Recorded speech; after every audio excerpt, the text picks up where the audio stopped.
రైతు మిత్రులందరికీ నమస్కారం. నేను మీ రైతు బిడ్డ ప్రసాద్. మీరు చూస్తున్నారు ప్రసాద్ అగ్రికల్చర్. ఫ్రెండ్స్, ఈ వీడియోలో డిస్కషన్ చేస్తున్న టాపిక్ వచ్చేసి బేర్వారి నుంచి వెళ్ళి ఒక ఇన్సెక్టిసైడ్ అలాగే ఒక ఫంగిసైడ్ అయితే రైతులకైతే అందుబాటులోకి వచ్చిందనమాట. ఈ రెండు రకాల ఇన్సెక్టిసైడ్ అలాగే మనకు ఫంగిసైడ్ గురించి అయితే పూర్తి వివరాలు అయితే మనం అయితే ఈ వీడియోలో డిస్కషన్ చేద్దాం. ఎవరైనా ప్రసాద్ అగ్రికల్చర్ ఛానల్ని సబ్స్క్రైబ్ చేయకపోతే సబ్స్క్రైబ్ చేయండి. అలాగే వీడియోని లైక్ చేసి సపోర్ట్ చేయండి. మీకు ఏదైనా డౌట్స్లు ఉన్నైతే కామెంట్ చేయండి. ఫ్రెండ్స్, మనం వీడియోలోకి వెళ్ళినట్లయితే ప్రస్తుతం అయితే రైతులైతే ఎక్కువగా సఫర్ అవుతున్నది అయితే మొగి పురుగుతోటి అలాగే అగ్గి తెగులతోటి అనమాట. అయితే ప్రముఖ కంపెనీ నుంచి అయితే మనకైతే ఇన్సెక్టిసైడ్ అలాగే ఫంగిసైడ్ అయితే అందుబాటులోకి వచ్చిందనమాట. మొదటి ఇన్సెక్టిసైడ్ వచ్చేసి బేర్ వాళ్ళది మాకవు ఇన్సెక్టిసైడ్ అనమాట. అయితే ఈ ఇన్సెక్టిసైడ్ అనేది మనకైతే వరిలోనైతే మొగి పురుగుని అలాగే ఆకు చుట్టు పురుగుని అయితే నియంత్రణ చేస్తుందన్నమాట. అయితే మనకైతే ఈ ప్రస్తుతం ఈ మధ్యకాలంలో అందుబాటులోకి వచ్చిన ఈ ఇన్సెక్టిసైడ్ అయితే ఎక్కువ శాతం అయితే రైతు సోదరులు అయితే అంటే కొంచెం మంచి ఫీడ్బ్యాక్ కూడా వస్తుందన్నమాట వాడిన రైతుల నుంచి. అయితే మనకైతే దీన్ని ఎంత మొత్తంలో స్ప్రే చేసుకోవాల్సిన చూసినట్లయితే మనకైతే 120 ml అయితే మనం అయితే ఒక ఎకరాకి అయితే స్ప్రే చేసుకోవాల్సి ఉంటుంది. మన కాస్ట్ చూసుకున్నట్లయితే 120 ml దాదాపుగా ₹1000 వరకు అయితే ఉంటుందన్నమాట. దీంట్లో మనకు ఏ విధమైనటువంటి రసాయనాలు ఉంటాయని చూసుకున్నట్లయితే ఒకటి టెట్రానిలిప్రోల్ 10.8% ప్లస్ థయాక్లోప్రేట్ 30.25% అనే రెండు రకాల కెమికల్స్ సస్పెన్షన్ కాన్స్ట్రేపంలో ఉండడం అయితే జరుగుతుందన్నమాట. అయితే మనకైతే ఈ పురుగు మందు అయితే మనకైతే కాంటాక్ట్ యాక్షన్ ద్వారా పనిచేయడం అయితే జరుగుతుందన్నమాట. అయితే కాంటాక్ట్ యాక్షన్ అంటే ముందు అంటే మనం ఏదైతే మనకు ఈ మొగి పురుగు ఉందో మనకు ఈ తాకిడి చర్య ద్వారా ఇదైతే పనిచేస్తుందని చెప్పవచ్చు అనమాట. ఎందుకంటే ఈ అంటే బేర్ కంపెనీ ప్రొడక్ట్స్ అంటే మనకైతే చాలా వరకు అయితే రైతు సోదరులు అయితే అంటే నమ్మకమైనటువంటి ప్రొడక్ట్స్ అనమాట. కాబట్టి ఎక్కువ శాతం అంటే మనకు ఈ మొగి పురుగు ఉధృతి అనేది వరిలో ఎక్కువగా ఉంటుంది కాబట్టి అంటే వేరే రకాల మనకు మందులు కూడా ఉన్నాయి. కాకపోతే ఏంటంటే ఈ కొత్తగా వచ్చిన టెక్నికల్స్ మనం ఉపయోగించడం వల్ల ఎందుకంటే ఈ మొగి పురుగు అనేది అలవాటు పడదు కాబట్టి మనం అయితే సమర్థవంతంగా నియంత్రణ చేయడానికి అయితే అవకాశం ఉంటుందన్నమాట. నెక్స్ట్ బేర్ వాళ్ళదే మరొక ఫంగిసైడ్ వచ్చేసి ఏసిర్బో ఫంగిసైడ్ అనమాట. అంటే దాదాపుగా మనకైతే ఏసిర్బో ఫంగిసైడ్ అనేది వరిలోనైతే అగ్గి తెగుల్ని అలాగే మెడవిర్పు తెగుల్ని అయితే సమర్థవంతంగా నియంత్రణ చేయడం అయితే జరుగుతుందన్నమాట.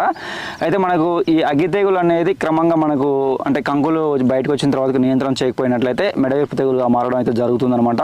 మనమైతే ఈ సకాలంలో మనం ఏదైనా అగ్గి తెగులు మందు నియంత్రణ చేసినట్లయితే మనమైతే ఈ మెడవిర్పు తెగులు అయితే నియంత్రణ చేయొచ్చు అనమాట. కాబట్టి మనకు ఈ కొత్తగా వచ్చిన టెక్నికల్స్ ఏవైతే ఉన్నాయో ప్రస్తుతం మనం ఈ వీడియోలో చెప్పుకుంటున్నవి ఎందుకంటే ఆల్రెడీ మనం స్ప్రే చేయం కాబట్టి వరి పైర్మిన్ అనేది మనకు అంటే అవి అలవాటు పడవు కాబట్టి మనం ఈ స్ప్రే చేయడం ద్వారా మనం సమర్థవంతంగా నియంత్రణ చేయడానికి అయితే అవకాశం ఉంటుందన్నమాట.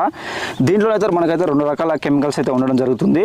ఒకటి ఫ్లూఓపైరామ్ 21.37% ప్లస్ ట్రైప్లాక్సిస్ట్రోబిన్ 21.37% అనే రెండు రకాల కెమికల్స్ సస్పెన్షన్ కాన్స్టేబుల్ ఉండడం అయితే జరుగుతుందన్నమాట. నెక్స్ట్ ఈ ఫంగిసైడ్ అనేది మనకు పాముపడ తెగులను కూడా నియంత్రణ చేస్తుందన్నమాట. పాముపడ తెగులు అనేది మనకు ఏదైతే ఉందో మనకు కింద ఈ వరి గంటల దగ్గరలో రావడం జరుగుతుంది. ఈ పాముపడ తెగులు అనేది మనం నియంత్రణ చేయకపోయినట్లయితే మొత్తం ఈ కింది నుంచి పైదాకా వచ్చేసి మొక్క అయితే చనిపోవడానికి అయితే అవకాశం ఉంటుందన్నమాట. ఎంత మొత్తాలో స్ప్రే చేసుకోవాలని చూసినట్లయితే మనం అయితే 200 ml అయితే మనం అయితే ఒక ఎకరాకి అయితే స్ప్రే చేసుకోవాల్సి ఉంటుంది. కాస్ట్ చూసుకున్నట్లయితే 200 ml ₹1500 వరకు అయితే ఉంటుందన్నమాట. నెక్స్ట్ వచ్చేసి మనకు ఈ ఫంగిసైడ్ అనేది మనకు సిస్టమేటిక్ ఫంగిసైడ్గా వర్క్ చేయడం జరుగుతుంది. అంటే సిస్టమేటిక్ ఫంగిసైడ్ అంటే మనం ఈ రసాయన మందును మనం వరి పైరు మీద పిచికారి చేసినప్పుడు ఏదైనా మొక్క ఏ ప్రదేశంలో పడినా కానీ ఆకుల మీద ఏదైనా కొన్ని చోట్ల పడినా కానీ పూర్తిగా మొక్క అంతటా వ్యాపించడానికి అవకాశం ఉంటుందన్నమాట. అందుకని ఎక్కువ శాతం అయితే మనం సిస్టమేటిక్ ఫంగిసైడ్స్ అలాగే సిస్టమేటిక్ ఇన్సెక్టిసైడ్ మనం వరిలో స్ప్రే చేయడం ద్వారా ఎక్కువ ప్రయోజనం ఉంటుందని అయితే చెప్పవచ్చు అనమాట. ఎక్కువ శాతం అయితే ప్రజెంట్ అయితే ప్రస్తుతం ఉన్నటువంటి మనకు ఈ సిచ్యువేషన్లో మనకైతే ఎక్కువ శాతం అయితే మొగిపురుతో సఫర్ అవుతుంది అనమాట రైతులందరూ. మనకు వరిలో మనం నారు దశ నుంచి ప్రధాన పొలం వరకు కూడా మనకు అలాగే మన కంకులు బయటకు వచ్చినంత వరకు కూడా మనకి ఈ మొగి పురుగు ఉధృతి అనేది ఎక్కువ ఉంటే మాత్రం మనకు నష్టం అనేది ఎక్కువ శాతం ఉండడం అయితే జరుగుతుంది. అందుకని మనం నారు దశలో అలాగే మనం ఏదైతే ఈ పంట కాలం నాటిన తర్వాతకి 15 రోజుల నుంచి 20 రోజుల మధ్య కాలంలో ఒక మంచి మందును స్ప్రే చేసినట్లయితే మనమైతే మొగి పురుగుని మొదటి దశలో నియంత్రణ చేయొచ్చు. అలాగే మనం గుళికలు వేయాలనుకున్నా కూడా గుళికల ద్వారా కూడా నియంత్రణ చేయొచ్చు అనమాట. నెక్స్ట్ ఏంటంటే ఈ అగ్గి తెగులు మనకు ఈ మొగి పురుగు అనేది నారు దశ నుంచి మనకు ఏదైతే మన కంకులు బయటకు వచ్చిన తర్వాత కూడా మనకైతే ఆశించడానికి అవకాశం ఉంటుంది.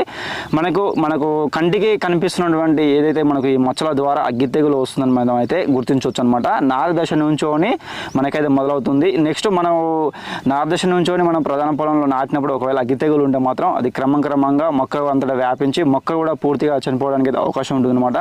అందుకనే రైతులు మనం మొదటి దశలో గుర్తించి అగ్గి తెగులకు మనం మంచి మంచి మందులు స్ప్రే చేయడం ద్వారా మనం అయితే అగ్గి తెగులను నియంత్రణ చేయొచ్చు అనమాట. నెక్స్ట్ ఇది మనం ఈ మెడవేర్పు తెగులు కూడా మనం ఎందుకంటే మనం ఏదైతే మనం ఈ అగ్గి తెగులుని మనం నియంత్రణ చేయకున్నట్లయితే కంకులు బయటకు వచ్చిన తర్వాతకి చిన్న చిన్నగా ఆకుల నుంచోని మనకి ఈ కంకుల వరకు కూడా ఆశించి మనకైతే తీవ్ర నష్టం చేయడానికి అయితే అవకాశం ఉంటుంది. నెక్స్ట్ ఏంటంటే మనం అయితే ఈ కంకులు బయటకు వచ్చిన తర్వాతకి ఆ గొలుసు ద్వారా కూడా వ్యాపించి నల్ల మచ్చలు కూడా మనకైతే కావడానికి అయితే అవకాశం ఉంటుంది అనమాట. ఈ విధంగా మనకైతే అగ్గి తెగులు మొగి పురుగు ద్వారానైతే ఎక్కువ శాతం అయితే నష్టం ఉంటుందని చెప్పవచ్చు అనమాట. మొగి పురుగు అనేది మనకైతే దాదాపుగానైతే పంట కాలంలో మనం అంటే సరైన నియంత్రణ చేయకపోయినట్లయితే మనకైతే ఎక్కువ శాతం అయితే దాదాపుగా 50% వరకు కూడా నష్టం జరుగుతుంది. కొన్ని సందర్భాలలో పూర్తిగా కూడా పంట కోయకుండా కూడా వదిలిపెట్టాల్సిన అవసరం ఉంటుందన్నమాట. అందుకని దాదాపుగా పంట కాలంలో అయితే మొగి పురుగు నియంత్రణకు ఖచ్చితంగా 2 times స్ప్రే చేయాలి. అగ్గి తెగులు కూడా మనకు దాదాపుగా 2 సార్లు స్ప్రే చేస్తే బాగుంటుంది.